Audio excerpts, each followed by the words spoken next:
אז ערב טוב לכולם, ערב טוב, ברוכים הבאים לפאנל נוסף. הנושא שלנו סגולה ששינתה את חיי, והרעיון שעומד מאחורי המפגש הזה, כמו שאתם מכירים, זה אמת פשוטה, חזקה, שבכל אחד מאיתנו יש סגולה, יש הרבה סגולות, וסגולה היא בעצם איכות פנימית קסומה שאנחנו מגלים בעצמנו בתוך המסע שלנו בחיים.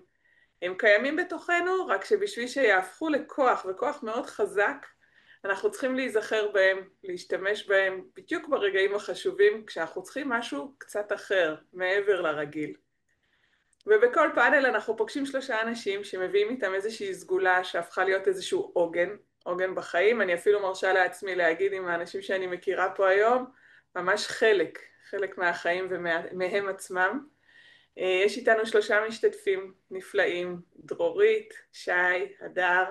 כל אחד מהם מביא את הזווית המיוחדת שלו להתמודד עם המציאות שהוא פוגש ככה במהלך החיים. אז אני מזכירה את הפורמט, כל אחד מספר על הסגולה ששינתה את חייו, 5:55. אחר מכן אנחנו נכנסים לשיחה, נעמיק בשאלות עם כל אחד, ואני שמה כוונה שכל מי ששומע יוכל לקחת מכאן משהו קטן מפה לחיים. אז אם מוכנים, בואו נתחיל. דרורית, נתחיל איתך. ודרורית, אני אגיד כמה מילים רק. דרורית היא מנטורית, מומחית לתקשורת אפקטיבית במערכות יחסים, במשפחה, בעסקים. דרורית פסיכותרפיסטית בחירה למצבי חרדות, דיכאון, טראומות, NLP, CBT, OSD, הרבה אותיות שעושות היום הרבה טוב ונדרשות היום מאוד אצלנו. ודרורית בצוות מיוחד של טיפול בחרדות במרכז להיות היוצר של עומר שריר. אני אומרת נכון את השם? אוקיי. וחוץ מזה, משם אני מכירה אותה, דרורית מתרגלת, מורה בחירה למדיטציה של רג'ה יוגה 24 שנה. אז דרורית, איזה סגולה את מביאה אלינו היום? וואו, כן, שחשבתי על הסגולה, מה שמאפיין, והייתי צריכה לחקור אותה גם במהלך החיים, זה אומץ. האומץ לפעול, האומץ להיות, האומץ ללכת מעבר, והתחלתי לחקור ככה, הכנה למפגש המאוד מאוד מיוחד הזה, ראיתי שבעצם יש שפע של נקודות מבט לאומץ. עכשיו, כמי שאני, אני לא חשבתי שאני אמיצה, אף פעם לא חשבתי שאני אמיצה, אבל אמרו לי שאני אמיצה, אבל אני לא חשבתי שאני אמיצה. אז לא הבנתי את זה, אבל כי אם רציתי לעשות משהו, עשיתי. אם נדחפתי למשהו, אז עשיתי. ובכל זאת אמרתי, רגע, בואי, כשכבר גדלתי, בואי נסתכל שנייה פנימה, והתחלתי לראות שיש כמה סוגים של אומץ. אבל אם אני אתחיל רגע מאומץ שככה חשבתי, איזה סיפורים אישיים, יש לי כל כך הרבה שאני אפילו, זה לא, אז באמת, זה מטורף, אבל אני יכולה להגיד שהאומץ, נניח לברוח מהבית, זה אומץ, לעזוב את בית ההורים ולפתוח את הדלת ולצאת. בגיל 2, הלכתי לשכנה, הלכתי. או למשל בגיל 4, אני ממש הולכת אחורה, כי עשיתי המון דברים חריגים שונים, כנראה שהיה שם אומץ, אבל תכף אני אסביר מה זה האומץ, היום אני יודעת מה זה היה האומץ הזה. ובגיל 4, כשנסענו לארצות הברית, אמא שלי לקחה אותי לארצות הברית בשדה התעופה, עזבתי את אמא שלי, הלכתי, נעלמתי לה בשדה תעופה של ניו יורק, וחיפשו אותי המאבטחים המון זמן, ואני עליתי במדרגות הנאות, וירדתי במדרגות הנאות, ועליתי וירדתי, עד שמצאו אותי. עכשיו אני מספרת את זה כי זה המהות שלי. אני חושבת ואחר כך גם ברחתי עם אח שלי מהבית. בקיצור, הנושא של החופש, בשבילי זה הכמיהה לחופש, לזהות את מי שאני, כי תמיד זה היה להתנגש בדברים שלא התאימו לי, אבל הייתי צריכה ליישר קו בתוך הבית. אז בגדול אני כאילו לוקחת את זה לסיום, זה האומץ למצוא את החופש הפנימי, את מי שאני. עכשיו, אם אני אחלק רגע את האומץ, אז יש אומץ פיזי, זאת אומרת שאני צריכה לעמוד מול סכנות פיזיות, ויש לי כזה סיפור, אולי אני אצליח לספר את הסיפור המאוד מאוד קשוח, שממש מול סכנת חיים. ויש אומץ שהוא פנימי. זאת אומרת, אומץ שאני מתחילה להסתכל פנימה, לבחון כל מיני היבטים, חולשות, דברים שהם פחדים, חרדות, חששות, להתעמת איתם מבלי להאשים את עצמי. להסתכל פנימה ולהתחיל לעשות איזה תהליך של התפתחות, אני קוראת לזה התפתחות אישית. ויש עוד אומץ שזה לשם הגעתי, וכשהגעתי לרג'ה יוגה, מצאתי כאילו שמה מצאתי את עצמי, וזה אומץ רוחני אני קוראת לזה. כי האומץ הרוחני זה באמת מי אני. זה האומץ לגלות את מי שאני, להיות מי שאני, למרות התנגדויות, לא להיות עם העדר, ובעצם כל מסע החיים שלי, האומץ הזה לשבור מוסכמות, נניח בבית ספר יסודי הלכתי לשיעור של בנים ולא של בנות, כל מיני דברים עשיתי, הייתי רק עם הבנים, קראו לי דרורית בן, עשיתי המון המון דברים אה, שונים ואחרים, אבל לא ידעתי שזה אומץ, כאילו זה הייתה ידיעה פנימית שלי. אז, ואז גדלתי, גם התחתנתי זה היה אומץ כי בגיל מאוד מאוד צעיר, וגם התגרשתי זה היה אומץ בגיל מאוד מאוד צעיר.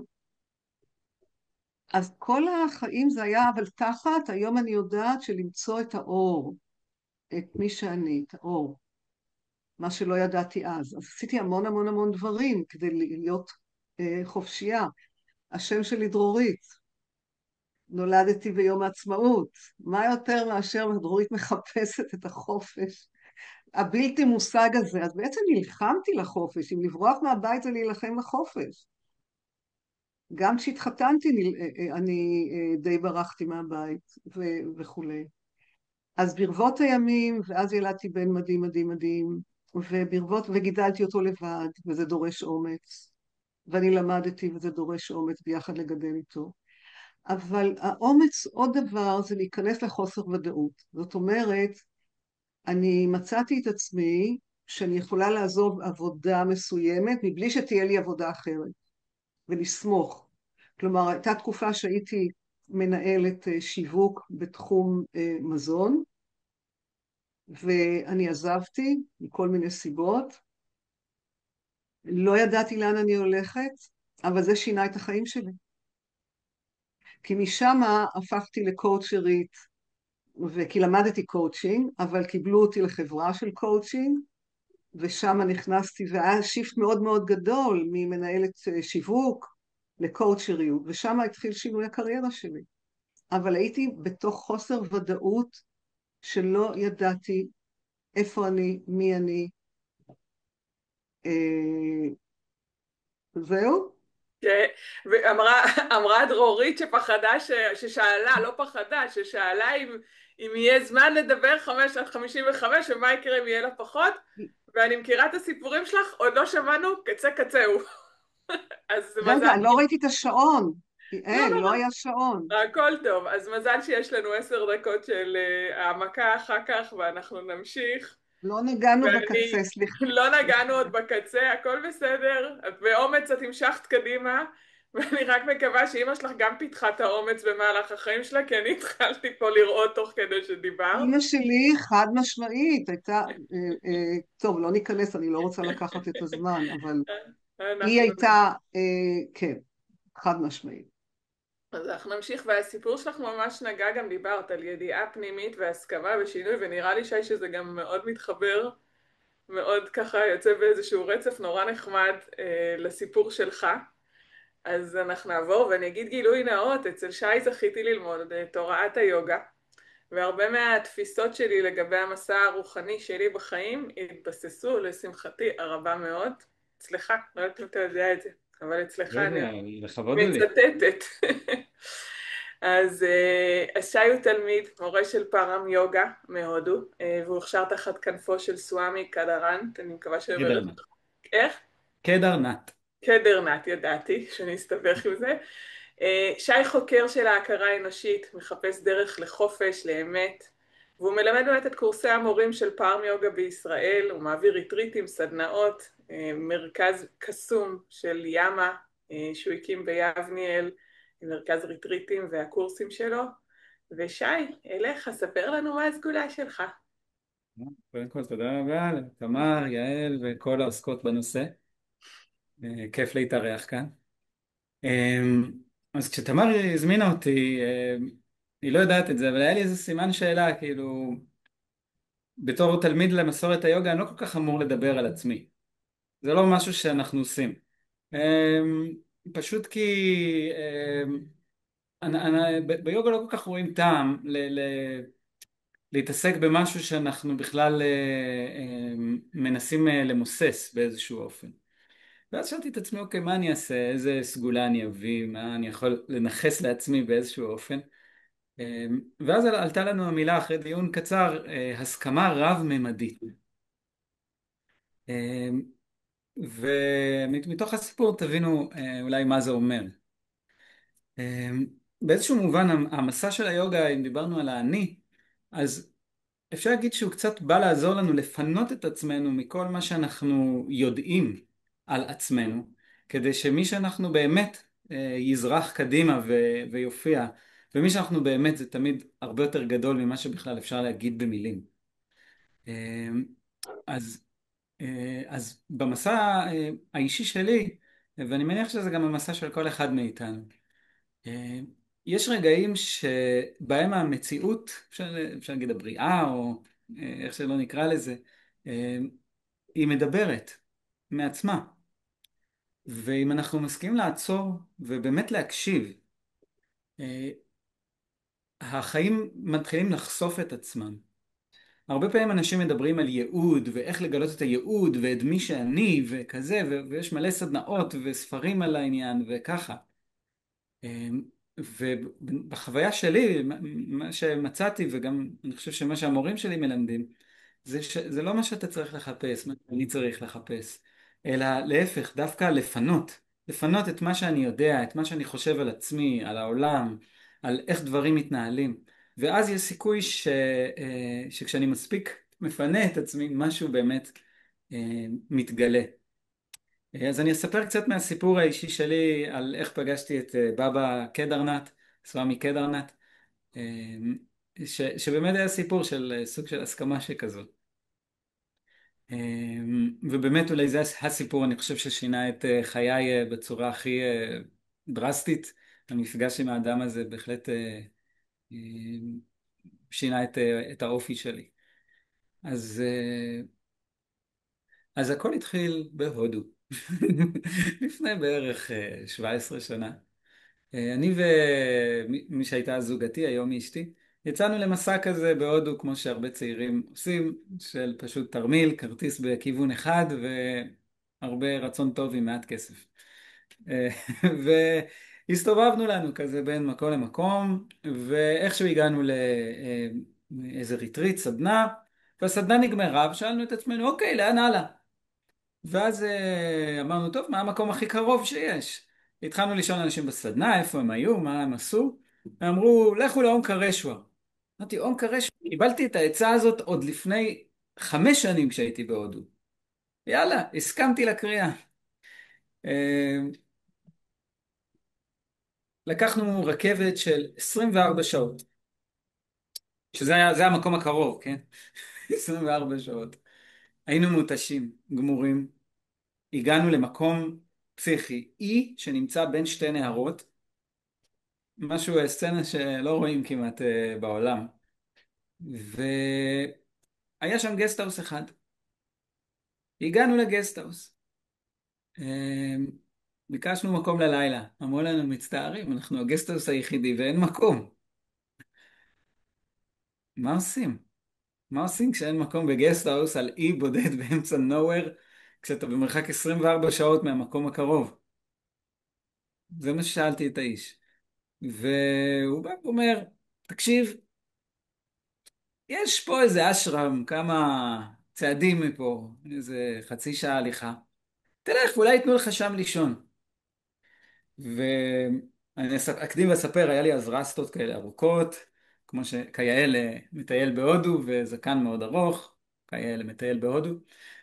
ואנחנו הולכים לנו בדרך, שמחים ומאושרים, מגיעים איכשהו דרך לא דרך אל הטיהור שקיבלנו, רואים אשרם, וואו, יפהפה, על גדת הנהר, הכל צופה, מרפסות, נראה מושלם, הגענו למקום המושלם. נכנסים, איך שאנחנו נכנסים, אנחנו מתיישבים כזה שם, מגיע אלינו אב הבית, איש לבוש לבן, וכזה, הוא קודם רואה את אשתי, והוא כזה מגיע, הוא רואה, מסתכל, פניו נעורו, כזה הגיעו אנשים חדשים, הוא פתאום מסתכל עליי עם כל הרסטות וזה, אתם יכולים לתאר, המבט שלו נופל, חכו רגע. הולך, חוזר, אתם לא יכולים להישאר. אה, אני כזה, אנחנו כזה, טוב, אוקיי, לאן הולכים מכאן? אה, רגע אחרי זה מגיע בחור צרפתי עם בגדים של נזיר, זה מאוד מעניין, כזה נראה לא קשור לסצנה אבל קשור באיזה אופן מוזר. מגיע, אומר לנו, חבר'ה, רגע, איפה אני בזמנים? טוב, אין לי מושג. חבר'ה,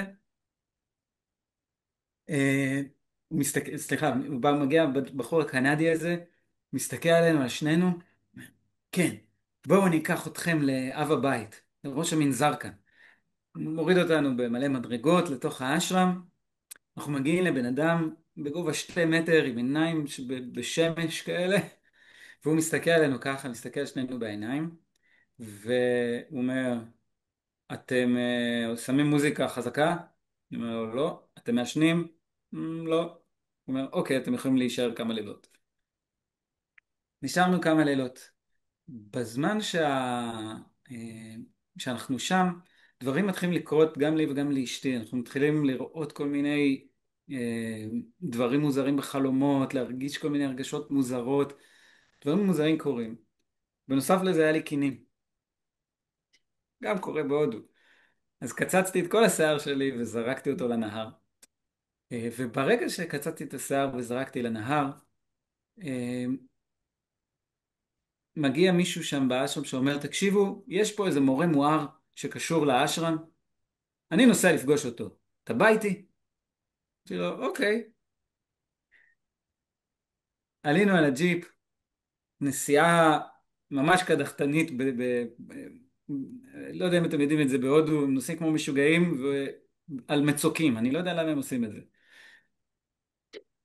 והוא אמר לי משפט שנשאר איתי עד היום, מקווה שיישאר גם איתכם, האיש הזה רגע לפני שפגשתי את המורה שלי. הוא אומר לי, הוא ראה אותי לחוץ כזה מהסיבובים בנסיעות כזה, הכל כזה ככה, אני עומד להקיא. הוא מסתכל עליי ואומר לי, תגיד, אתה מאמין באיזשהו כוח מיסטי, אלוהים, בריאה, רוח גדולה? אומר לו, כן. הוא אומר, תגיד, אתה מאמין שהיא תיקח אותך רגע לפני שעשית את מה שיש לך לעשות כאן? אמרתי לו, לא. אז הוא אומר, מה אתה לחוץ? תירגע, שב, תמשיך בדרך. ומבחינתי זה היה המשפט שמתחיל את ההסכמה הזאת. אה, הגענו לאשרם, אשרם נוסף. שייקוק. אנחנו כן, נצטרך רגע לעצור זהו, נגמר.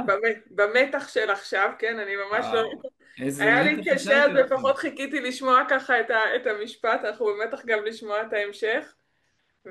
ואתה תסיים לנו את הסיפור, אני רואה שהיום פחות או יותר, יש משהו היום בזמנים שהוא כנראה, מוארך קצת, כן. היום אנחנו מעל הזמן בקבוצה הזאת, אבל אנחנו נלך ובסוף אנחנו מה שנקרא נלך ונתרגל. שתדעו שלא רואים את הטיימר, ניסיתי להסתכל עליו. לא... כן, הבנתי שיש עם זה בעיה, אז אני כן. פשוט אסמן לכם כרגיל לפני ויהיה בסדר.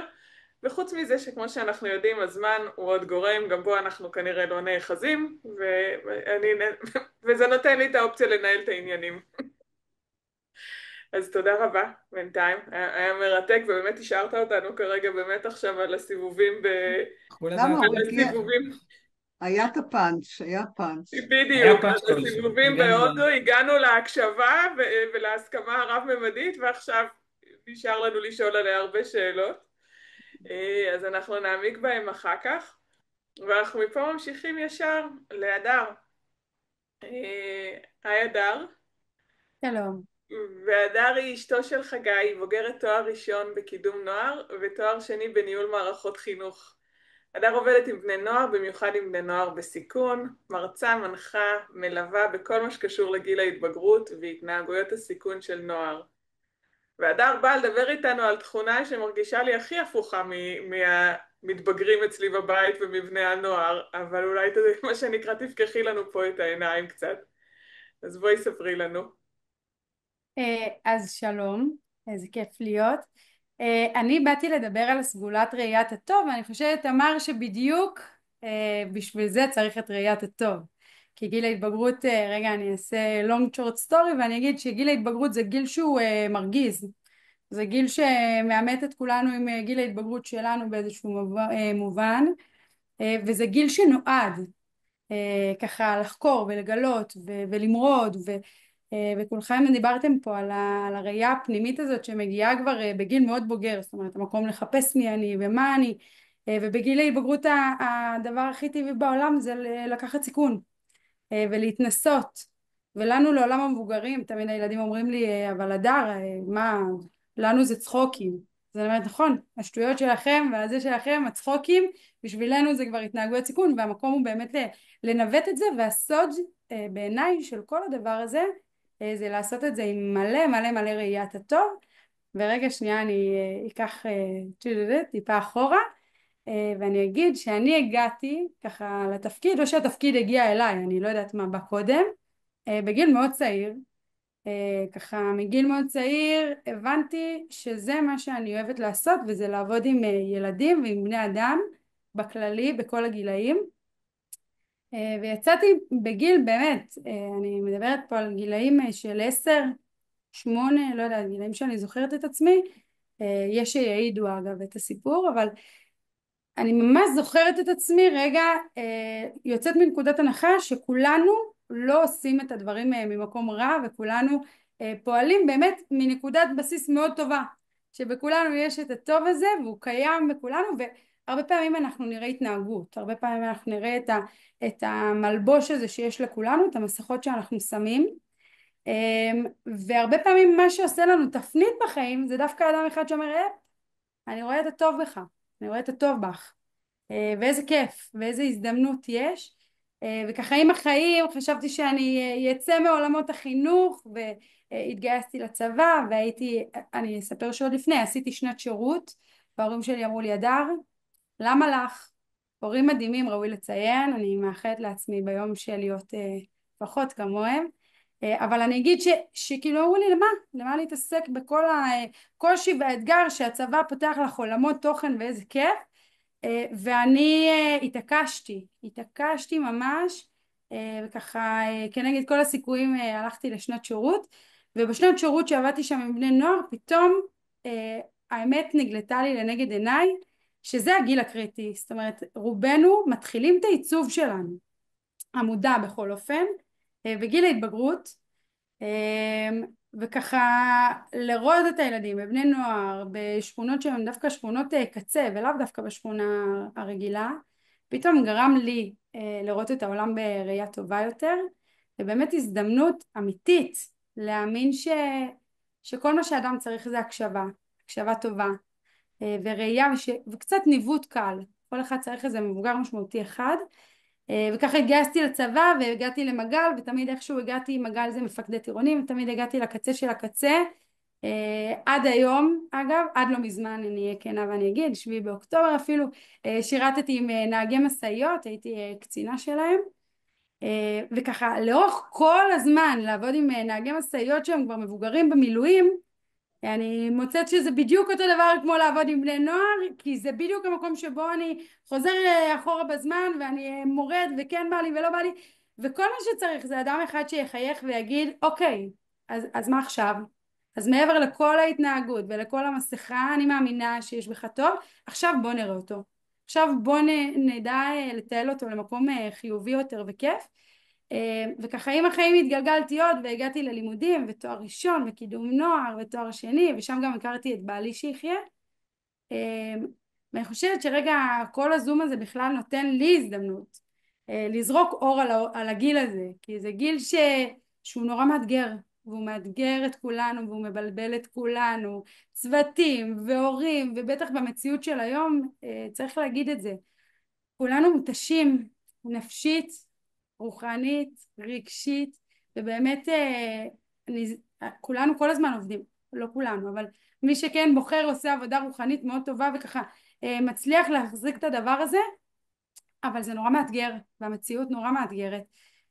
ומתוך המקום הזה בא לי להגיד שאומרים ראיית הטוב, כולם אומרים את זה, אז אני רגע פה לשים על זה סימן קריאה ולהגיד שכדי להיות בחברה טובה יותר ולהיות בסביבה טובה יותר, אנחנו חייבים כולנו לשחרר את השיפוטיות ואת המגננות ואת הלחץ והכל, ובאמת להסתכל לאנשים בעיניים ולראות שהנקודת מוצא של כולנו היא באמת באמת באמת טובה. אז אני אגיד תודה על ההזדמנות הזאת של בכלל המפגש הזה, ואני מצפה להמשך שהולך להיות פה. מדהים. תודה רבה, הדר. היה תענוג לשמוע גם הרבה שאלות שעולות דרך באמת המקום הזה. זאת אומרת, כל מבוגר צריך עין טובה, ובאמת נורא מאתגר לשים אותה לפעמים. בטח כשאתה מדבר על התנהגויות. אני עוד דיברתי על המתבגרים הרגילים, אבל אני מכירה גם התנהגויות של נוער בסיכון, וזה מאוד לא פשוט לראות את זה. אז ממש סקרן יהיה אחר כך לשאול ולהבין קצת איך הקסם הזה מגיע אצלך, ואולי לשמוע קצת דוגמאות. אבל אנחנו נתחיל להעמיק עם כל אחד, ונחזור לדרורית האמיצה, שממש הרגשתי שעוד ככה, את יודעת, כשדיברנו בהכנה וזה, וסיפרת לי כמה סיפורים שהשארת אותי, נקרא לזה, עם הלסת פעורה, ואני כן אני כבר לא חושבת זוכרת מה. אני כבר לא זוכרת מה. על שלטים במכוניות שהיית שמה, זהו, רציתי להדר, אם זה אפשר לחבר את זה לחיוביות, בדיוק, אפשר? זה נורא בשמחה ממש. כן? אז הדר, זה בשבילך, וגם אומץ וגם חיוביות. זה לא רק בשבילה, רק אגיד, זה לכולנו. אני צוחקת. כן. כשהוצאתי רישיון נהיגה, והיה לי רכב, אז הנהגים גם אז קיללו, עצבנים, גם אז, לפני המון המון המון שנים. אז מה עשיתי? זה קצת משוגע. לקחתי מקלות ובריסטולים כאלה, וכתבתי על כל בריסטול משהו חיובי. חיוך, או אני כבר לא זוכרת מה, אבל ככה היו לי כמה שלטים, ואז הייתי מוציאה את השלט מהחלון, אם מישהו נניח היה מקלל, לא מצפצף, אופס, הייתי מוציאה שלט, חיוך, כזה. זה יפהפה. לא אגיד לפני כמה שנים זה היה, אבל כן, דאגו להזכיר לי גם שזה היה כל כך חריג, אבל זה היה כל כך בעוכריי, אז אני חושבת שזה היה אומץ, למרות שאני לא חושבת שזה אומץ. כאילו שוב, מה זה האומץ הזה? אני לא חושבת שזה אומץ, זה כאילו בא מבפנים בידיעה פנימית, ש... אבל שמה? אני יכולה... שמה? לא, זה זה נורא ידיעה מעניין. את פנימית. אומרת, זה לא אומץ. וגם כן. עולה לי הרבה פעמים שאלה, את יודעת, בין אומץ למתי את מזהה, מתי כאילו, מתי נכון? את יודעת, אומץ גם יכול להיות הצד השני שלו, הוא כבר מגיע לסכנה לפעמים, זה גם ככה הדר דיברה. אז איפה נכון. בין הידיעה הפנימית הזאתי, איך את מבחינה? איפה ואיך למשל השלט הזה קשור לידיעה פנימית? אני חושבת שהמהות שלי, וגם אמרו לי את זה, אני לא זכרתי, אני בכלל בילדותי לא זכרתי, אמרו לי שהייתי חיובית כי התחברו אליי כי הייתי חיובית. אני לא זכרתי את זה. לא חייתי בכלל עם מודעות, הייתי באפס מודעות לעצמי. אז זה מסיפורים. עכשיו, כנראה זה משהו פנימי, של לעשות תיקון, או איזה משהו שהוא לסייע, או להעניק, או לתת, משהו שהוא פנימי. זה לא משהו שאני יכולה להגיד. עכשיו, זה נוגד כל דבר בכל צורה שהיא. זאת אומרת, אם אני מחוברת למי שאני, לחופש הפנימי שלי, למהות שאני, אני אעשה את זה. בלי קשר למה שאחרים חושבים, גם אם יגידו שאני משוגעת. כי זה באמת היה חריג, רק זה. או אני יכולה להגיד עוד משהו חריג, שאני גידלתי את הבן שלי לבד, שזה היה מאוד מאוד חריג, לפני המון המון שנים, ובאיזשהו שלב הבנתי שהוא צריך עצמאות, ורציתי לעבור, גרנו אז ברמת גן, ורציתי לעבור, והוא לא רצה לעבור איתי, ואני החלטתי שאני עוברת דירה לתל אביב, והשארתי לו את הדירה שלי. אז זאת אומרת, במקום שהילד יעזוב את הבית, שבדרך כלל זה הרגיל, אז אימא עזבה את הבית, שזה מאוד מאוד לא רגיל. והוא גם ציין את זה באחת הכתבות, על הדרך של חינוך אימא שלו, שהיא זו שעזבה את הבית. ועזבתי עם פרפרים בבטן, ופחדים, וחששות, ומה יהיה, ואני כבר לא אראה אותו, והוא יעזוב אותי, מלא הייתי בסרטים. אבל ידעתי שזה הדבר הנכון אז לעשות. בעצם את מדברת על הידיעה הפנימית כאיזשהו כוח, או איזשהו משהו שאת אומרת אפילו לא זיהיתי את זה כאומץ. זה בעצם, ממש, זה מין, ככה אני פועלת. אז ממש. היו כן מקומות, דורית, ואת כן מדברת על הפחד. נכון. ואני ככה תוהה, אז איך מתמודדים עם הפחד? כי הרבה פעמים יש לנו איזושהי ידיעה פנימית, אבל אבל דברים עוצרים אותנו. נכון, נכון. אז איך את במקרה הזה, מתמודדת עם הפחד? לגבי הסיטואציה הזאת, או בכלל, באופן כללי, בכלל? את יודעת. אני נותנת לפחד להיות, אני לא מתכחשת לו, אני מזהה אותו. אני, יש מה שנקרא, אני גם מלמדת את זה גם בקליניקה אצלי, זה ברגע שאנחנו לא מתנגדים לפחד, אני יכולה ללכת מעבר לפחד. אני צריכה לזהות אותו, כי לא תמיד אנשים מזהים, אבל אני מזהה את הפחד, ו-feel the fear and do it anyway. זאת אומרת, תרגיש את הפחד, אבל do it anyway, תעשה את זה למרות הכל. ונניח עם המעבר דירה, שזו פעם ראשונה שנפרדנו, זה היה אחד החזקים. יש לי עוד המון סיפורים כאלה, אבל עם פחדים. ואם יש את הזמן לדבר על זה, אני יכולה להגיד איך פתרתי את זה, איך התמודדתי עם זה, כן? את מדברת ספציפית? ספציפית על זה, איך התמודדתי עם פחדים. אז רגע, אז האמת שאני אשמח רגע לפתוח רגע קודם ככה גם לשאלות של שי והדר אולי יש להם, בטח, ונראה בטח, איך בטח, יש זמן, אז באמת נשתמש בדוגמה. בטח. יש לכם איזושהי שאלה? אבל רגע, כן, סליחה, רציתי להגיד את האומץ האמיתי, כי זה לא אוקיי. הספקתי האומץ האמיתי זה להתחיל לחיות את מי שאני, באמת. וזה כשהגעתי לברמה קומאריס, לרג'ה יוגה, ושהתחברתי למי שאני, לנשמה, ולנשמה העליונה, ולבורא עולם, הבנתי שהגעתי הביתה. כל מסלול החיים שרצתי והעברתי דירות, ועברתי קריירה, ושיניתי ועשיתי, הכל אומץ, אומץ, אומץ. אבל האומץ האמיתי היה לכל מסע חיי להגיע לשם. להתחבר למהות, למי שאני, ולפעול מהמקום הזה. לפעול מתוכו. להיות שלמה עם זה. למרות שיש המון התנגדויות, אבל אין פחד. אין פחד. היה, בהתחלה היה, אבל אין פחד יותר. מדהים. אז אני מניחה שיש לכם שאלות שככה הייתם רוצים, כי... אני לי, אשמח לשמוע את שי. לא,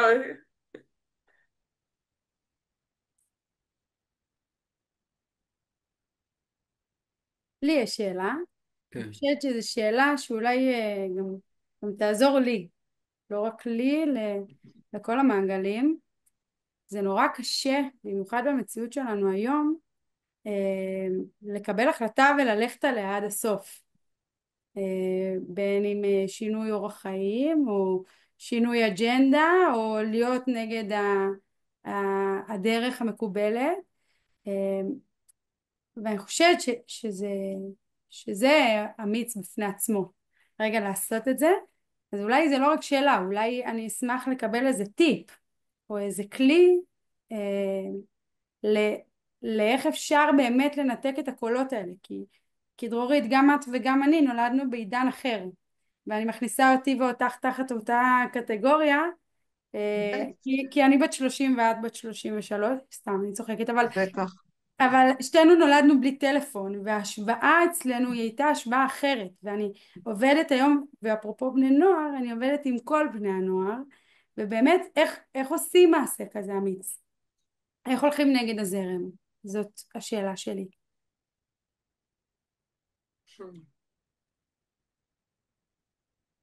את שואלת אותי או כן. את שי? אותך, אותי? אותך. אותי. וואו. אמ, שוב, אני חוזרת אם אני מסתכלת על כל החיים שלי, הקטע של הידיעה הפנימית הזאת, אין לי, זה לא משהו, אני חושבת שגם הביטחון גדל עם המקום הזה שלא ויתרתי. אז בהתחלה נלחמתי על החופש, בהתחלה נלחמתי, אבל עד לפני 20 ומשהו 5 שנה נלחמתי. ואחר כך, כשמצאתי את מי שאני, והתפייסתי עם עצמי, אז אני לא צריכה כבר להוכיח, אני התפייסתי. עכשיו, גם ה-25 שנה האלה זה תהליך, זה לא מיידי 3-4. אני לא יודעת איך, זה איזושהי אמונה פנימית, מושרשת, שגם אם טעיתי, וטעיתי לא מעט, it's okay. זה בדרך זאת אומרת, אני חייבת לי איזושהי ה-state of mind שלי לדעת שהמסע החיים הוא תמיד מביא איזושהי תועלת או למידה בתוך מסע החיים. גם אם טעיתי. לא, לא טעיתי. כביכול טעיתי, אבל לא טעיתי. תודה לך. ובאמת עשיתי הרבה טעויות, כשאני אומרת טעויות, המון, המון, המון, בגדילה שלי. אז ומה היית אומרת, אני ככה אחדד את זה אולי, מה היית אומרת למטופל? את אומרת, באים אליי מטופלים שאומר, אין לי את האומץ לעשות את זה. מה אז אפשר? אנחנו, כן. אז קודם כל אני אומרת לו שזה לא נכון, כי אומץ זו סגולה שהיא טבועה בו, וצריך להתחבר לאומץ הזה, ואני אראה לו בדרך סיפור חייו, הוא יגלה את נקודות האומץ שהיו לו, כי לא יכול להיות שלא היו לו איזה נקודות אומץ במסע חייו, לא יכול להיות. הוא יתגבר על דברים. אז ברגע שהוא יראה, זה אומץ? בשבילו, בשביל אותו מטופל. זה אומץ, אוקיי, אז אני מתחיל להתחבר לזה. כי זה כאילו נעלם, זה כאילו, אין, לא קיים. אז אין דבר כזה. אין, מדהים, אין, אין. מדהים. אז זה להתחבר למקורות האומץ שכבר ראינו אצלנו. מקסים. ולטפח, ולטפח. שי, יש משהו ככה שתרצה להוסיף או איך? את האמת שזה פשוט הדהד משהו עם הנושא שלי, כשאמרת אה, להיות עם הפחד ובכל זאת לעשות את זה, במובן מסוים זה קצת מה שאני מדבר על ההסכמה הרב-ממדית.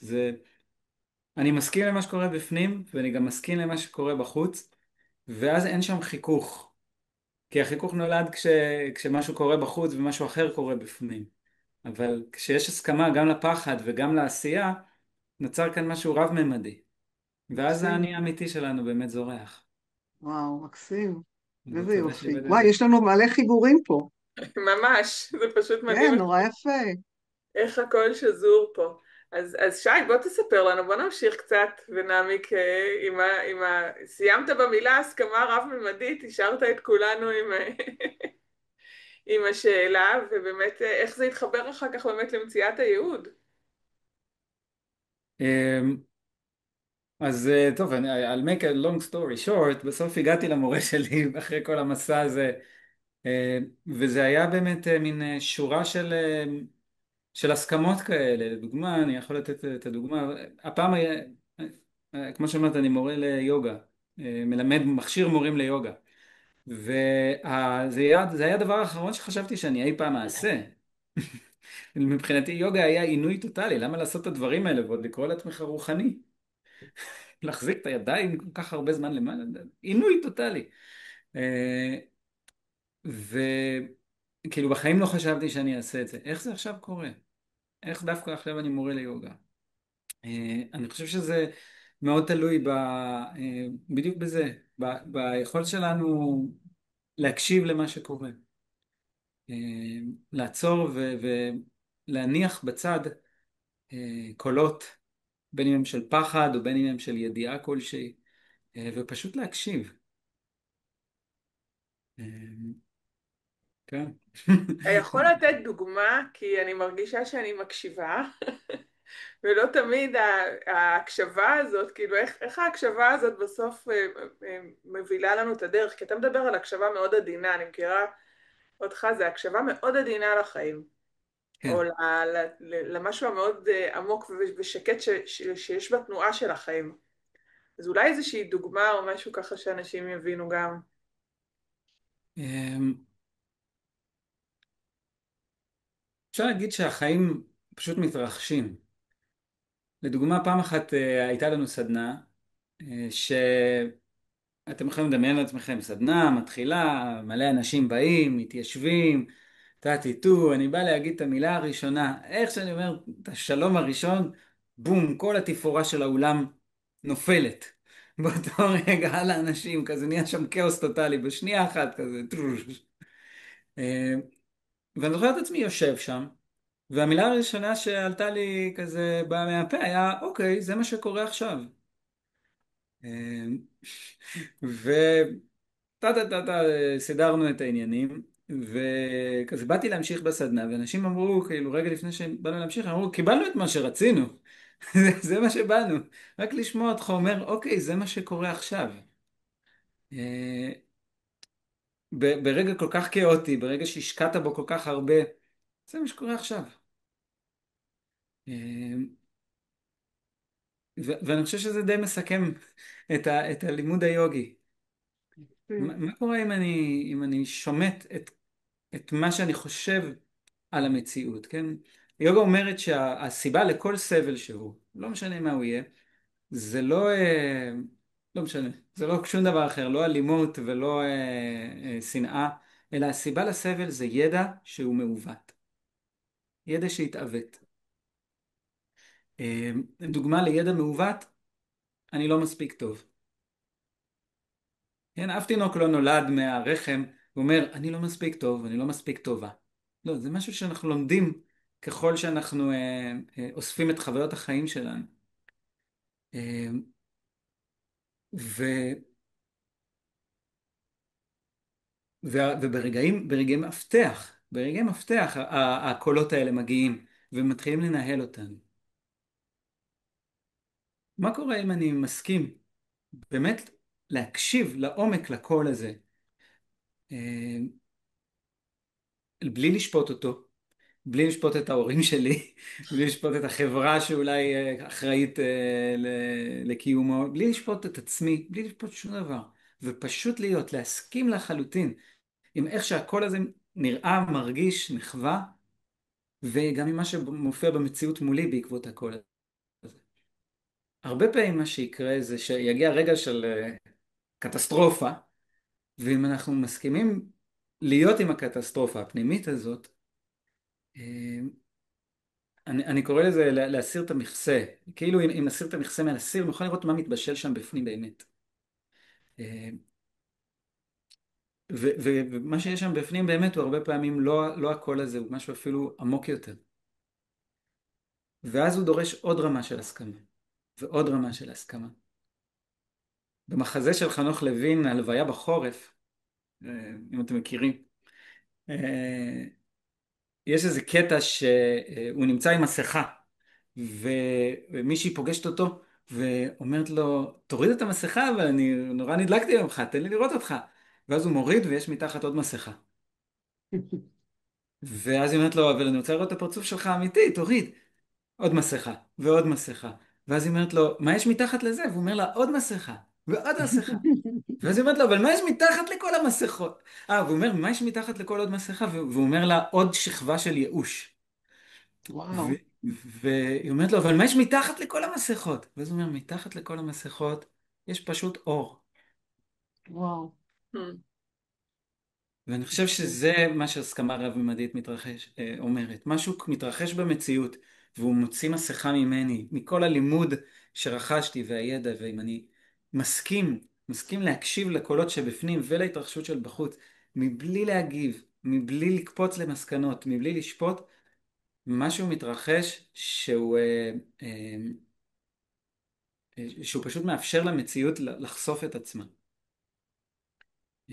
והחשיפה הזאת היא תמיד מפתיעה יותר, מכל מה שיכולנו לחשוב. אז ההזמנה, אולי אם לסכם את זה, להסכים להקשיב, להסכים לחוות גם את הקטסטרופה הגדולה ביותר, ולאפשר לחיים לעבור דרכי.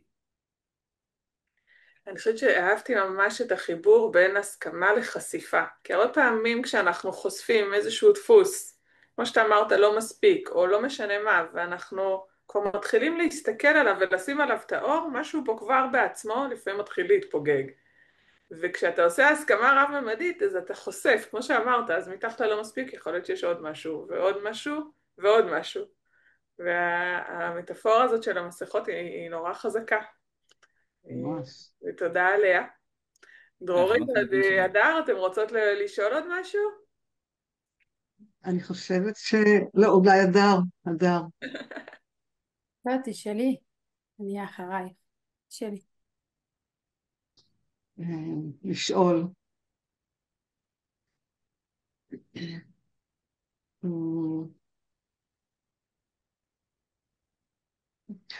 אין לי שאלה, אולי לך יש שאלה. האמת שאין לי שאלה, יש לי איזו הבנה. אני כאילו באמת רואה את הקשר בין הנושאים. אני חושבת שזה מאוד אמיץ, אפרופו אומץ, להסכים לראות,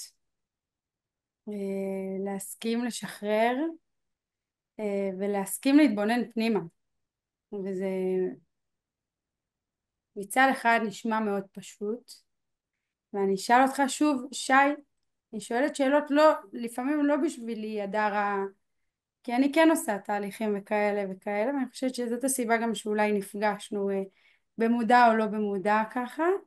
אני חושבת שאם אני רגע לוקחת את מה שאתה אומר, אני באמת בזה גם מתמקדת, ואני שואלת איך אני מסכימה לראות, איך אני מסכימה לראות את המציאות כשקשה וכשלא נוח וכשאני מפונה, או לצורך העניין זה כן אמיתי, בא לי במילואים, זאת אומרת איך אני מסכימה לראות, וזאת השאלה שלי, כי אני בטוחה שיש לזה תורה שלמה, אבל ככה אם במילה הייתי שמחה שתיתן לי טיפ, או למי שכן יצפה לאיך להסכים לראות. וואו, שאלה טובה. אז באמת אפשר לאמן את עצמנו לזה בהרבה דרכים. אני חושב שבהרבה מובנים זה מה שיוגה עושה, היא שמה אותך במנחים לא נוחים ומלמדת אותך איך להיות שם. אבל אם לתת כזה ממש משהו מהרגע להרגע, אני חושב שאפשר לחלק את זה לשלושה חלקים. אחד, לעצור. כי עצם ההסכמה לעצור, זה כבר ההתחלה של ראייה בהירה. כן, זה אחד, לעצור. שתיים, לשאול, מה עכשיו חי? מה עכשיו חי בפנים? מה עכשיו חי בחוץ? פשוט לשאול, מה עכשיו חי כאן? והתשובה היא תמיד רב-ממדית. לדוגמה, יש איזה אירוע בחוץ, ואני יכול להרגיש את הנשימה שלי מהירה או קצרה, ואני יכול להרגיש אולי את הפנים שלי מקובצות, או את היד רחבה, או לא משנה מה. מה עכשיו חי?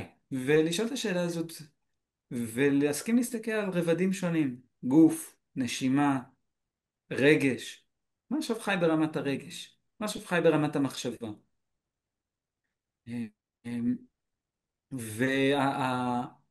אז לעצור, לשאול, ולהסכים לתת לתשובה להיות רב-ממדית, כן? בכל הרבדים שלנו. וזה כבר מספיק, אפילו רק שני השלבים האלה, לדעתי כבר מספיקים. הרבה פעמים אולי השלב השלישי זה מה אם הסרט חוזר, מה אם אני מתחיל להיצמד למה שאני מסתכל ומתחיל לברבר מסביבו ולחזור ללחץ, ואני חושב שזה מין תהליך של רצו ושוב. מין, נסחפתי, חוזר חזרה. נסחפתי, חוזר חזרה. והאימון הזה לחזור חזרה, הוא כבר makes a lot of difference. ואת צודקת, יש הרבה אומץ בתנועה הזאת. זהו, סיימת? רציתי בדיוק תודה. רציתי לחזק בדיוק, כי זה האומץ, אחד מסימני האומץ, כי יש את האומץ הפיזי, כן, שקורה בחוץ, ומול סכנות, ויש אומץ שהוא פנימי, שזה בדיוק ההתבוננות הזאת, להיכנס פנימה ולהתבונן איפה אני נמצאת, מה אני מאפשרת. האומץ לאפשר ולשחרר זה אומץ. האומץ לראות גם את החולשה שלי זה אומץ. האומץ להגיד, אוקיי, זאת חולשה, והיא מתפוגגת לה, זה אומץ.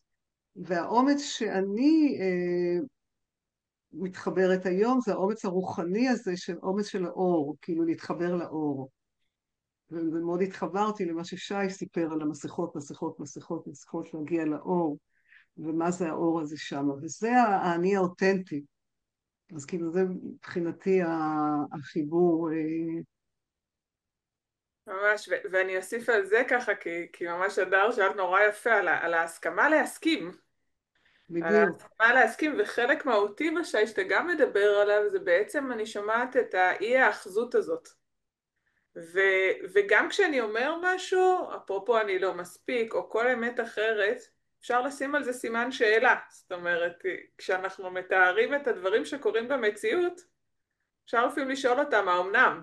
ואז יכול להתרחש גם בעיניי עוד איזושהי פתיחה של תשובות נוספות. זה מתחיל לשים את הראש במקום שאומר, רגע, יש פה יותר מממד אחד, יש פה משהו יותר רחב שקורה, ובאמת כמו שאתה אומר, ואני מסכים רגע להיות בזה עם סוג של סימן שאלה ולא סימן קריאה. כן, אני חושב שעצם זה שעשית את התנועה הזאת זה כבר סימן השאלה האומנם. נכון, כי לרוב אנחנו מגיבים בדיוק, מתוך המקומות האלה. ממש. תודה, תודה רבה שי. תודה על זה, ואנחנו נמשיך. כן, אפשר? יש כאלה שחושבים שאומץ זו גבורה, וזה לא, זו לא גבורה. זה לא, חלק זה גבורה, כי יש מצב נניח שמישהו עומד על גשר ומישהו קפץ למים ופתאום מישהו רואה אותו והוא קופץ למים. מאיפה? למה דווקא אחד יקפוץ למים להציל את זה שקפץ למים וטובע? למה, האם זו גבורה? הוא לא חשב על כלום, הוא פשוט קפץ להציל את הבן אדם. אני פשוט שמה ככה סימנים לי לחשיבה, לחקירה על אומץ בכלל, אבל אם רוצים אני יכולה לספר על אומץ פיזי, סכנת חיים, ואיך מתמודדים באומץ הפיזי. כן. אבל אני דווקא רוצה לחבר את מה שאמרת כאילו לתכנים של הדר רגע, אוקיי, אני רק אדליק את האור, סליחה. כן, וסבבה. כן. נתחבר לתכנים רגע של הדר, כי באמת הגבול הזה בין האומץ לגבורה ואיך אני יכול לראות את הטוב בשביל שזה יהפוך למשהו של, בעיניי הראיית הטוב הזאת יכולה מאוד לעשות את הניואנס בין האומץ, בין לראות משהו שעשיתי כאמיץ, לבין, חלק מתקופת ההתבגרות אני גם חושבת והנוער זה גם להסתגל לחברה. זאת אומרת זה גם האומץ להיות מי שאני, אבל זה גם לעשות את זה באיזושהי הרמוניה או מותאמות, שלא לדבר על הימנעות נקרא לזה שנייה רגע סכנות, שאנחנו יודעים שבני נוער נכנסים בקלות לסכנות. אז בואי תספרי קצת איך את עוזרת להם להבחין ולהתנהל כן מתוך המקומות נקרא לזה של האומץ והגבורה ולא מהמקום של הסכנה. איך את מנתבת את העבודה איתם? האמת שלא כל כך הבנתי את השאלה בין הסכנה אני, כשאני... שנייה, כן, אדר. אה, לא, תגידי דרורית, אני אחכה. לא, רציתי א' להבין, הוא יכול שלא הבנתי את החיבור, כשאני אומרת אומץ זה לאו דווקא גבורה, אלא זו בחירה יומיומית. זו בחירה יומיומית להסתכל פנימה ולהתחבר למי שאני. זה כל הזמן תשומת לב, אני חושבת ששי מדבר על תשומת לב ותשומת לב להקשיב, הקטע של הקשבה פנימית. להקשיב לעצמי ולהקשיב ולגלות את האור. אני חושבת שהאור, משום שהוא לא נראה לעין הפיזיות, אנחנו לא רואים את זה, זה משהו פנימי, אז זה ממש בחירה יומיומית להתחבר לשם, אבל אני לא כל כך הבנתי את אני כיוונתי את הדר באמת למקום של ראיית הטוב בסיפור הזה, Mm. בהתנהגויות שיכולות לחשב מבני הנוער כאמיצות, או באמת להתחבר לחיפוש הפנימי שלהם, לעומת המקום שהוא כבר הופך להיות, במיוחד אצל נוער בסיכון, לא אדפטבילי ומסוכן. הדר, את יכולה לתת דוגמה? אני אקח את זה רגע ואני אדבר, ואם דרורית, אם לא תביני אותי או אני לא הבנתי אולי נכון את תמר, אז תדייקו אותי, אני בסדר, אני מקבלת את זה באהבה, אבל אני אגיד שאם אני מבינה נכון רגע, וזה בדיוק כאילו גם שי וגם דרורית, כל השיח הזה ממש אני מרגישה שהוא מתחבר מאוד לראיית הטוב. זאת אומרת, זה אמיץ נורא לבחור להסתכל פנימה, זה אמיץ נורא לקחת אחריות על המעשים שלי, זה אמיץ נורא לצאת מהמוסכמה החברתית, וזה אמיץ נורא להתמודד עם השדים הגדולים שלי, ואני אחזור שוב להסכמה, זה הכל גובל באותו דבר. אני חושבת תמר שמה שדיברת עליו זה קצת האומץ של בני הנוער לעשות דברים מסוכנים באמת, או לצאת דוגמה. מהרובד הנורמלי. למשל בני נוער שהתנסו בחומרים, ואם לא בעולם החומרים והשימושים, אז אני אספר עליי שאני אשמח מאוד שההורים שלי יראו את הסרטון הזה, זה יהיה קצת מצחיק, אבל כשהייתי צעירה יותר, אני הדר לקחתי טרמפים. האם ההורים שלי הסכימו לי לקחת טרמפים? התשובה הייתה לא, אבל לקחתי טרמפים. מתי פחדתי? כאילו היה הרבה נקודות מאוד מסוכנות סביב זירת הטרמפים, זאת אומרת גדלתי במרכז בנקודה קצת לא כזאת סימפטית לעתים, וזה היה לי מאוד שגרתי. היום אני גרה בחוסן בגליל המערבי, בתוך המושב שכן שלי שלא זיהיתי אותו הציע לי טרמפ, לא לקחתי אותו. זאת אומרת יש איזושהי נקודה בגיל ההתבגרות שהאומץ הוא מאוד על השולחן, והילדים עושים דברים כי הם עושים, וקודם כל אנחנו עושים ואז אנחנו חושבים, ולטפס על דברים ולנסוע עם אופניים חשמליות, וזה בדיוק אותם צקצוקים מבוגרים שאנחנו יושבים ושומעים בחדשות, איך הם עשו את זה ולמה הם עשו את זה, וכאילו פעם תמיד היה טוב יותר, כל המשפטים האלה. ואם אני מתחברת רגע לשאלה שלך תמר, אז באמת איך להסכים ואיך לעזור להם שהאומץ הזה לא יהיה סכנה. זאת אומרת איך אנחנו בסוף יכולים לעשות את ההפרדה הזאת. ואני חושבת ששוב, אם אני מחברת את זה למה ששניכם אמרתם, כי שי זה בדיוק זה בדיוק הורדת מסכות, אבל דווקא כשמדובר בגיל ההתבגרות לאו דווקא הם מורידים את המסכות. זאת אומרת אני הדר, אני מסכימה איתך, לפעמים יכול להיות שגם הם יורידו, אבל רגע הרבה פעמים לי הדר כמבוגר משמעותי, אני אקרא לי אני או ניימית, כן, תקראו לזה כל אדם אחר, יש לי את ההזדמנות של לראות את האור הזה מתחת למסכות שהם בעצמם מסרבים להוריד. והרבה פעמים שנער עושה מעשה הזוי ובזוי, באמת אני מגיעה לסיטואציות מאוד מורכבות בעבודה שלי, היום כעצמאית, אז כשכירה בעמותות, אני צריכה באמת להחזיק את זה שמה שהוא עושה עכשיו זה לא כדי לפגוע. היו לי נערים שגנבו כיסא גלגלים, ומבחינתם הם ראו את הבאגי הבא, הם ראו איך הם בונים ממנו את הרכב הבא שהולך להשתגע בשכונה, כאילו זה אמיתי, ואני יושבת לידם. וראיית הטוב אפרופו זה לשחרר רגע את כל ומה אתם עושים ומה נראה לכם ובן אדם ואיזה ילדים מתייחגים וכל הדברים האלה שנורא בא לנו להגיד אותם, והשיפוטים והמבקרים, וזה בדיוק אותם קולות שי שאתה דיברת עליהם שאנחנו מקבלים מהרגע שאנחנו נולדים, אנחנו לא נולדים איתם.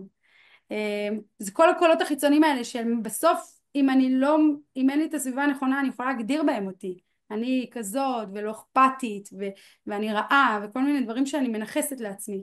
אז בהזדמנות זאת אני ישבתי לאדם וניהלנו שיח, מה זה האופניים, מה זה הכיסא גלגלים האלה, מה יקרה מחר האדם שאין לו רגליים, איך הוא הולך לסופר.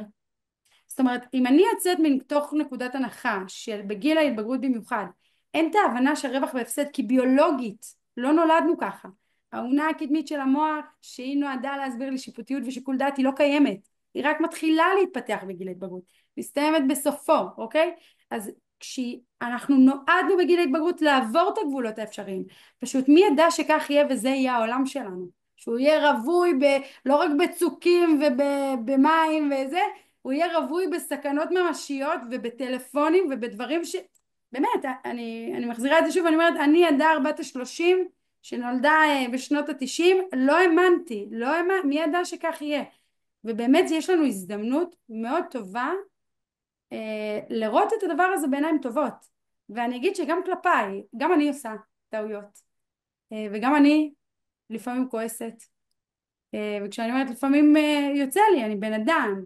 אני זוכרת במילואים עכשיו ב7 באוקטובר שהיה רגע שאיבדתי אותי, כאילו באמת הסתכלתי אחר כך במראה ולא האמנתי שזאת אני, אוקיי? אבל אם אני יוצאת מנקודת ראיית הטוב, אז אני מסתכלת במראה ואני אומרת, כן, הדר, היה לא נעים, היה לא טוב, היה במלא הגדרות, אבל זה גם טוב. זאת אומרת, את בן אדם, את עשית, זה נבע כי, ואני לא מתרצת את זה, איפה שאני צריכה לקחת אחריות, אני לוקחת אחריות. אני אזמין אתכם למי שיש מתבגרים בבית, כשאתם טועים תנסו להגיד סליחה. מתי תנסו אי פעם אם טעיתי מול בן נוער ואני אומרת לו סליחה טעיתי, הוא מבולבל, הוא מטושטש, הוא לא יודע איך להגיב לזה, כאילו אנחנו, וזה באמת רגע מקום של להגיד אני בן אדם, מותר לי כמו שמותר לך, ובוא נגלה את החיים יחד. ואני לא הדר הגדולה והמבוגרת, וכשאני פוגשת את בני הנוער במיוחד אני הדר הנשמה בעולם, כי זה מה שאני וזה מה שכולנו, נשמה בעולם שבסוף עוזרת אחת לשנייה להתפתח. ואני מגיעה יחפה ואני מגיעה עם צחוק גדול ובאמת עם חיבוקים ועם אהבה אמיתית. והרבה פעמים נערים שואלים אותי מה את לא כועסת? למה את לא כועסת עליי? אני גם זוכרת אנשים מבוגרים שאומרים לי אבל הדר למה את לא כועסת עליי? אני אומרת אני לא כועסת כי אין, כי אני אוהבת אותך וכי עשית טעות, אז בוא כל עוד הנר דולק אפשר לתקן, בסדר? כל עוד אפשר לעבוד על זה אפשר לתקן, ולפעמים גם אי אפשר לתקן, ועדיין יש בזה טוב. זאת אומרת גם אם בסוף הוסללתי החוצה מאיזושהי מערכת ובחרתי איזושהי בחירה אמיצה כזו או אחרת, דרורית אם אני מתחברת לעבור דירה עם הילד או לא וזה טוב או רע ואנחנו בשיח הזה של בכלל טוב ורע, אני עוצרת אותו ואני אומרת רגע שנייה, זה חלק מהדרך, זה חלק מהדבר הגדול. אני חושבת שהרבה בחירות טובות או לא טובות שקיבלתי בדרך, שוב בשיח הטוב והרע הנורמטיבי כזה, הגעתי לאן שאני היום, והפכתי להיות מי שאני היום, ואני מודה על זה, אני מודה על המסע החיובי ועל המסע הלא חיובי, ואת זה אני מעבירה לבני הנוער. וכשמישהו טועה אז אני אומרת אוקיי, טעית. אנחנו לא מחפשים אשמים, אנחנו מחפשים לקיחת אחריות, וכשאני לוקחת אחריות על עצמי יש לי אפשרות לבחור אחרת, ולכולנו יש אפשרות לבחור אחרת, גם למי שעשה את המעשה הכי קיצוני ever, כי אף אחד לא לימד אותנו להיות בני אדם, אף אחד. זאת אומרת התורה מנסה והבודהיזם מנסה וכאילו הרבה סיפורים מאוד גדולים, אבל לא נולדנו עם איזושהי תפריט כזה למה כן ומה לא, כאילו אנחנו צריכים לגלות את זה, אנחנו צריכים לתקן אחד את השני, אנחנו צריכים לתקן אחד כאילו את עצמו, כל אחד את עצמו באמצעות אחד עם השני, אנחנו יצורים חברתיים. ולכן רגע אני באה ואומרת, בגלל שלא לימדו אותנו להיות בני אדם, מותר לנו לטעות וראוי שניטה, כי אם אחיינית שלי לא תיפול כשהיא לומדת ללכת, היא לא תלמד ללכת לעולם, ואם לא תעשה טעות היא לא תגדל. וזה כזה תזכורת לנו גם המבוגרים, אני לוקחת עוד שנייה כזה, תזכורת לנו המבוגרים לנשום את זה. אני חושבת שזה מה שדרורית מאוד חזק בברמה ושי בעולם היוגה, רגע שנייה לנשום את זה, להחזיק גבות, להחזיק גבות אני אומרת כי אנחנו מופתעים כל הזמן, אז להחזיק את זה ולנשום את זה ולזכור שבסוף בסוף בסוף הילד הזה יהיה ראש ממשלה, יהיה מנכ"ל, ימציא את התרופה הבאה, יגיע לירח. זה. ואני כן לוקחת עוד דקה, ותמר את מקודם אמרת שאני עובדת עם נוער בסיכון, היום אני מבינה, כי אני במקום אחר, שכל נוער הוא בסיכון. זאת אומרת כולנו נמצאים כל הזמן, זה קשה לי להגדיר בסיכון, אבל אם כבר אנחנו נכנסים להגדרה, כולנו בגיל מסוים צריכים לקחת סיכון כדי לגדול. ואגב, אם ילד מגיע אליי לאחד על אחד או לקבוצה והוא נורמה מדי, אני יותר מוטרדת. אני יותר כאילו רגע אומרת הופ הופ הופ זה ייפול, כי זה יגיע. אז רגע שנייה, היום אני מסתכלת על עולם החינוך כאל מקום לעזור אחד לשני, באמת לנווט את עצמנו, להיזכר שאנחנו נשמה שעושה עבודה ותהליך, ויש לנו אחד את השני כדי לגדול. אז תודה. הערת את זה כל כך מקסים שפשוט אחד ממש לא התחשק לי לעצור אותך ולא לשאול אותך, כי הסברת כל כך, באמת, אני חושבת שהסברת כל כך יפה, גם אני תוך כדי על השאלות, כאילו רציתי לשאול אותך אם גם כלפי עצמך את מצליחה, כאילו כיסית כל כך יפה את הכל, ואני חושבת שהמקום הזה שבואי, נוער בסיכון, אני מסכימה איתך שכל נוער בגיל הזה הוא בתקופת סיכון, אבל נוער בסיכון בדרך כלל כבר עשה גם איזושהי פעולה שנורא קל לו להסליל את עצמו בכיוון. ונורא קל לכל החברה ולכל הסביבה, מה שנקרא, עשית מעשה עם השלכה לא טובה, וזה המסלול שלך עכשיו הלאה, והוא לא תמיד אפילו מאמין שיכולה להיות איזושהי אופציה אחרת, ואני חושבת אני אפילו לא יודעת אם לקרוא לזה ראיית הטוב, את קראת לזה ראיית הטוב, זה בעיניי מן הסכמה וידיעה של מה שקורה כרגע, גם היה צריך לקרות, את בעצם נותנת, אני ככה שומעת מהצד, וזה נורא מרגש לשמוע ולדעת שאת עובדת ככה עם בני נוער, אני שומעת אותך, נותנת להם את אפשרות הבחירה.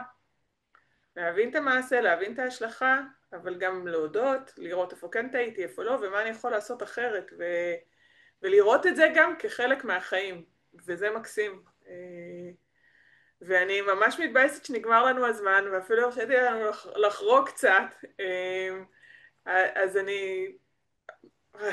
יעל, אני מתה ממש רוצה לשאול אתכם אפילו באיזושהי מילה שמסכמת את התחושה, כי באמת יצאנו מפה הרבה, אז ממש, אבל בבקשה לא במילה, כי לא בא לי לסכם לבד, יש פה כל כך אושר. מילה של כל אחד מכם לסיכום. משהו שעולה בו וחי בו כרגע.